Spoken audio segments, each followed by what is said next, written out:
Middle education. सो कैसे हैं मेरे प्यारे स्टूडेंट्स, लीजिए अब आपके सामने कक्षा 10वीं सामाजिक विज्ञान का क्वेश्चन बैंक के उन सभी क्वेश्चंस को लेकर के आ चुका हूं जो कि आपके एग्ज़ाम में 11 तारीख को देखने को मिलेगा। देखिए, इसका part number first already upload कर दिया हूं, ये हमारा पार्ट नंबर सेकंड होने जा रहा है। अगर आपने पार्ट नंबर फर्स्ट के वीडियो को अभी तक नहीं देखा तो जाइए जा कर के देखिए, बहुत सारी चीज़ें बता चुका हूँ। और अब पार्ट नंबर सेकंड में मैं इतिहास के उन सभी क्वेश्चंस को कवर करूँगा जो आपके परीक्षा में देखने को मिलेगा, चाहे आपके स्कूल में सेट नंबर ए मिलता हो या सेट नंबर बी मिलता हो, दोनों के क्वेश्चंस को कवर करूँगा इस वीडियो में।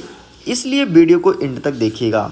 इस बात की मैं गारंटी देता हूँ कि जिस क्वेश्चंस को मैं टिक करूँगा डेफिनेटली आपके स्कूल में वही क्वेश्चन देखने को मिलेगा। और इवन अभी तक जो आपके 4 पेपर हुए हैं उसमें ऐसा कुछ ही रहा, जिन क्वेश्चंस को मैं टिक किया वही क्वेश्चन देखने को मिला था। देखिए स्टूडेंट्स, पार्ट नंबर फर्स्ट में जियोग्राफी की मतलब भूगोल विषय से जितने भी क्वेश्चंस हो सकते थे सबको बहुत अच्छे से कवर किया हूँ। और इस वीडियो में हम जियोग्राफी को डिस्कस नहीं करेंगे, आगे बढ़ेंगे और इतिहास के सभी प्रश्न को कवर करेंगे।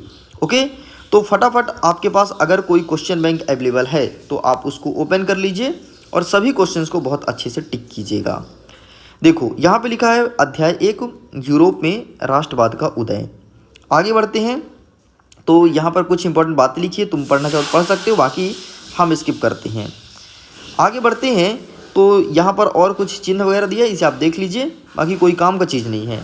अब देखिए, यहाँ से स्टार्ट होता है 1 नंबर के सभी क्वेश्चंस, और 1 नंबर के सभी क्वेश्चंस आपको टेलीग्राम पर प्रोवाइड कराए जाएंगे। टेलीग्राम में टेस्ट के रूप में 1 नंबर के सारे क्वेश्चंस जो रियल पेपर में आए हैं उनको वहाँ पर प्रोवाइड कराए जाते हैं। तो जाइए जाकर के टेलीग्राम में जुड़ जाइए। यहाँ पर हम देखेंगे आपके 2 नंबर, 3 नंबर, 4 नंबर के क्वेश्चंस को। देखो, यहाँ से आपके स्कूल में जो देखने को मिलेगा तो वो प्रश्न है आपका पहला नंबर, जर्मन बारूद किसकी प्रतीक है, ये क्वेश्चन देखने को मिलेगा। आगे बढ़ते हैं तो नेक्स्ट आपके एग्ज़ाम में आएगा जनमत संग्रह क्या है, बस ये 2 क्वेश्चन यहाँ से बन रहा है। नरजातीयता क्या है, ये तीसरा प्रश्न, और चौथा उदारवाद का अर्थ बताइए। ये 5 प्रश्न यहाँ से पूछा जाएगा, बाकी कोई भी नहीं आएगा, आप स्किप कर सकते हैं। आगे हमारा नेक्स्ट चैप्टर कहता है चैप्टर नंबर 2 भारत में राष्ट्रवाद। आइए देखते हैं यहाँ से कौन कौन से क्वेश्चंस बनेंगे। अगेन 1 नंबर, 2 नंबर, 3 नंबर के क्वेश्चंस आपको टेलीग्राम पर प्रोवाइड कराए जाएंगे। चलिए यहाँ से देख लेते हैं फटाफट सभी क्वेश्चंस को। सबसे पहले याद रखना कि जलियांवाला बाग हत्याकांड कब हुआ था, ये आपकी 1 नंबर में देखने को मिलेगा। ठीक है, खान अब्दुल गफ्फार खान की गिरफ्तारी कब हुई थी, सविनय अवज्ञा आंदोलन कब शुरू हुआ था, ये 3 प्रश्न को बहुत अच्छे से रट लेना। अब देखो, यदि मैं 4 नंबर के क्वेश्चंस की बात करूँ तो सबसे पहले यही पूछेगा जलियांवाला बाग हत्याकांड पर टिप्पणी लिखिए। ये प्रश्न 4 नंबर के हिसाब से आपके एग्जाम में देखने को मिलेगा, चाहे सेट नंबर ए हो चाहे सेट नंबर बी हो। आगे बढ़ते हैं, सविनय अवज्ञा आंदोलन की चरणबद्ध व्याख्या कीजिए। मतलब पहले कौन सा घटना हुआ, फिर कौन सा घटना हुआ, कौन सा घटना हुआ, क्रम से हमें बताना है। तो ये एग्जाम पॉइंट ऑफ व्यू से बहुत ज़्यादा इंपॉर्टेंट है। बाकी यहाँ से कोई क्वेश्चंस देखने को नहीं मिलेगा तो आप इन्हें स्किप भी कर सकते हैं। चलिए आगे बढ़ते हैं। नेक्स्ट क्वेश्चन, नेक्स्ट आपके एग्जाम में चौराचारी कांड के बारे में और खिलाफत आंदोलन के बारे में। ठीक, और यहीं पर एक और प्रश्न है भारत छोड़ो आंदोलन। मतलब ये 3 के तीनों प्रश्न बहुत ज़्यादा महत्वपूर्ण है, तो आप इसका भी स्क्रीनशॉट ले सकते हैं। आगे बढ़ते हैं अध्याय 3 भूमंडलीकृत विश्व का वर्णना। यहाँ से देखते हैं कौन कौन से क्वेश्चंस देखने को मिलेगा। तो हम सीधे स्क्रॉल डाउन करते हैं और 2 नंबर के क्वेश्चन तक पहुँच जाते हैं, फिर वहाँ पर डिस्कस करेंगे। देखो, यहाँ पर आपको पता होना चाहिए कि आयात शुल्क मतलब ट्रैफिक से क्या आशय है, ये तुम्हारे एग्जाम में आएगा। ठीक है, द्वितीय विश्व युद्ध के मित्र राष्ट्र और ध्रुव राष्ट्रीय शक्ति का नाम बताइए, तो ये आपके एग्जाम में आएगा। मतलब एग्जाम पॉइंट ऑफ व्यू से बहुत इंपॉर्टेंट है, पिछले सालों से ये प्रश्न लगातार पूछता आ रहा है। नेक्स्ट तीसरा नंबर कहता है B2 का क्या अर्थ होता है, ये प्रश्न देखने को मिलेगा। तो ये 3 प्रश्न यहाँ पे हुए। आगे यहाँ से कोई भी क्वेश्चन नहीं आएगा, टेंशन की कोई बात नहीं है। ठीक है, नेक्स्ट यहाँ से कोई क्वेश्चन नहीं आ रहा, बिल्कुल स्किप कर सकते हैं बेझिझक। एक आपको देखना पड़ेगा वैश्वीकरण का क्या अर्थ होता है। ठीक, निजीकरण, उदारीकरण, वैश्वीकरण, तीनों चीज़ को अच्छे से पढ़ना पड़ेगा। तो यहाँ पर वैश्वीकरण दिया है तो इसके को टिक कर लो, बात खत्म। आगे देखते हैं अध्याय 4 औद्योगिकरण का युग। आइए देखते हैं औद्योगिकरण का युग से किस प्रकार से प्रश्न आ रहा है। तो यहाँ हम स्क्रॉल डाउन करते हैं और देख लेते हैं यहाँ से क्वेश्चंस स्टार्ट होते हैं। सबसे पहला क्वेश्चन जो आपको रीड करना है, प्रिपेयर करना है, वो है जमशेद जी भोई कौन थे। ठीक, बस इसे नॉर्मल देख लेना, बाकी कोई ज़्यादा मेहनत करने की जरूरत नहीं, बस नॉर्मल आपको देख जाना है। नेक्स्ट यहाँ से बाकी कोई क्वेश्चंस नहीं है, आप चाहे तो स्किप कर सकते हैं। लेबर से क्या तात्पर्य है इसे देख लो, बाकी स्किप करो, कोई दिक्कत नहीं। ठीक है, चलिए आगे बढ़ते हैं। आपका नेक्स्ट अध्याय कहता है अध्याय 5 मुद्रण, संस्कृति और आधुनिक दुनिया। यहाँ से क्वेश्चंस को देखते हैं। तो सबसे पहला प्रश्न पूछेगा आपका मुद्रण क्रांति से आप क्या समझते हैं, ये आपकी परीक्षा में देखने को मिलेगा। नेक्स्ट क्या कहता है प्रिंटिंग प्रेस के आविष्कार कौन कहाँ के थे, ये आपके एग्जाम में देखने को मिलेगा, बाकी आप इन्हें स्किप कर दीजिए। आगे देख लेते हैं नेक्स्ट क्वेश्चन। नेक्स्ट आपका आएगा पांडुलिपियाँ क्या है, ये एग्जाम में देखने को मिलेगा। नेक्स्ट देख लो मार्क पोलो कौन था, ये एग्जाम में देखने को मिलेगा। ठीक है, नेक्स्ट देख लेते हैं प्रोटेस्ट धर्म किस धर्म का सुधारात्मक रूप था, ये एग्जाम में देखने को मिलेगा। ठीक है, बाकी यहाँ से कोई क्वेश्चन नहीं ना, आप इन्हें स्किप कीजिए। आगे देख लेते हैं बस भाई, यहाँ से इतने ही क्वेश्चंस देखने को मिलेगा। आगे बढ़ते हैं, यहाँ पे क्या लिखा है पाठ्य पुस्तक लोकतांत्रिक राजनीति भाग 2। अब हम आगे बढ़ते हैं और पॉलिटिकल साइंस में कवर अप करते हैं। ठीक है, यहाँ के क्वेश्चंस को कवर करेंगे। अध्याय 1 कह रहा है सत्ता की साझेदारी।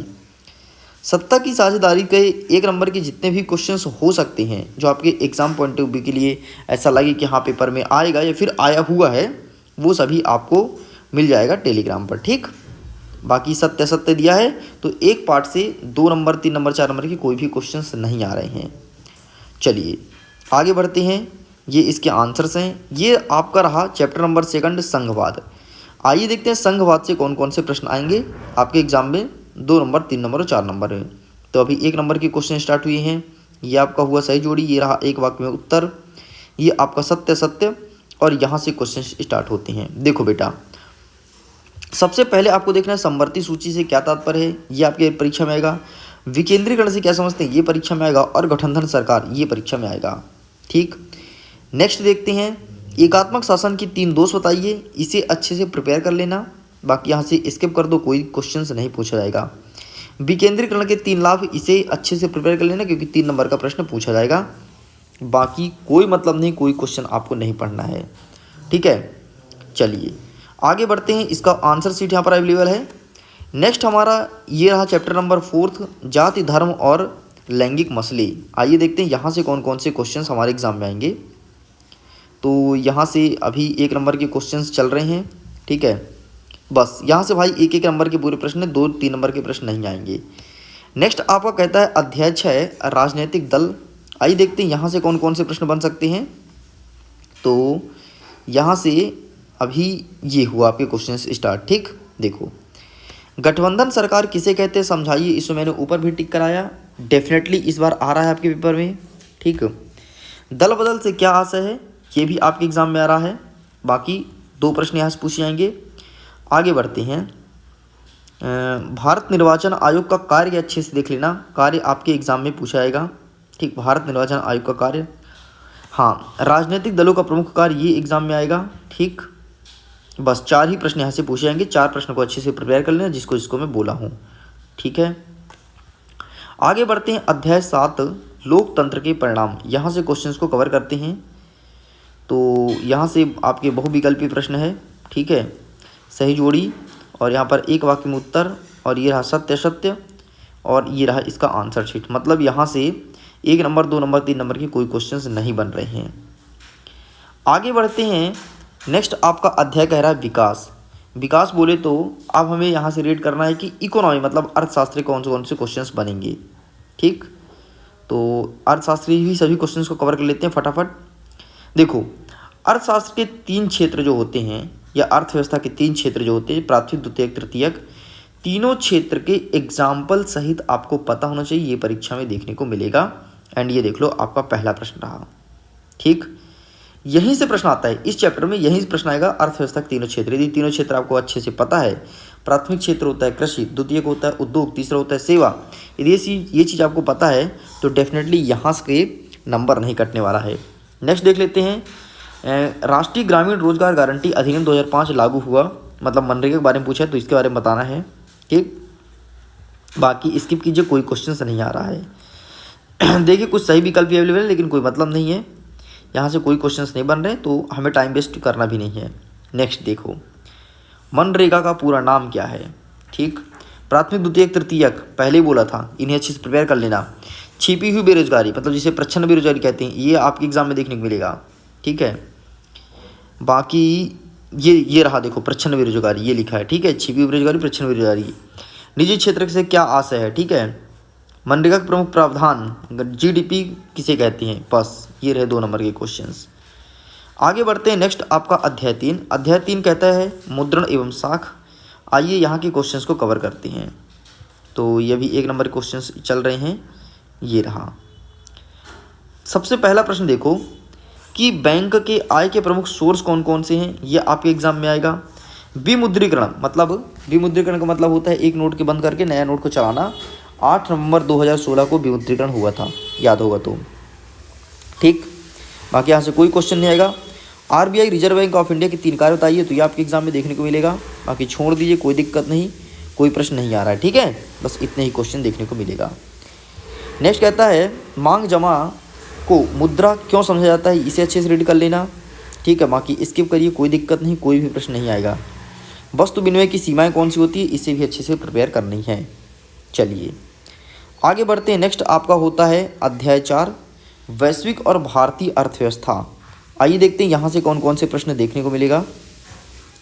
तो यहाँ से आपके ये देखो, विदेशी निवेश किसे कहते हैं, ये परीक्षा में देखने को मिलेगा।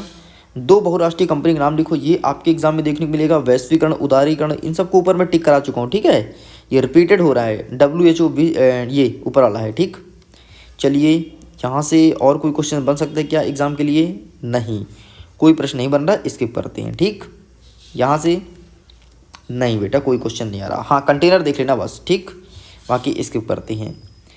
नेक्स्ट हमारा क्या कह रहा है, भूगोल, या भी ये आंसर सीट स्टार्ट हो गए हैं, पूरे आंसर सीट अवेलेबल है, मतलब जितने भी क्वेश्चंस बन सकते हैं मैं उसको टिक करा दिया हूँ। मैं उम्मीद करता हूँ वीडियो काफ़ी पसंद आया होगा। अगर वीडियो पसंद आए तो प्लीज़ वीडियो को लाइक कीजिए, अपने दोस्तों के साथ शेयर कीजिए। मिडिल एजुकेशन में पहली बार चैनल को सब्सक्राइब जरूर कीजिएगा। मिडिल एजुकेशन में ऐसे ही कंटेंट प्रेजेंट किए जाते हैं। अब एक आपका बचा है रीमॉड्यूल, तो रीमॉड्यूल से भी मैं सभी क्वेश्चंस को टिक करा दूंगा कि कौन कौन से क्वेश्चंस एग्जाम में देखने को मिलेगा। ओके स्टूडेंट्स, तो वीडियो को एंड करता हूँ। जल्द ही मिलते हैं रीमॉड्यूल के साथ और रियल क्वेश्चन पेपर के साथ सीधे तौर पर। वैसे यहाँ पर जो टिक करा हूँ वो रियल तो है ही, लेकिन सीधे तौर पर रियल क्वेश्चन दिखा दूंगा। ओके, सो अभी के लिए बाय बाय एंड एग्जाम के लिए ऑल द बेस्ट। खुश रहिए, पढ़ते रहिए, मुस्कुराते रहिए। Bye bye.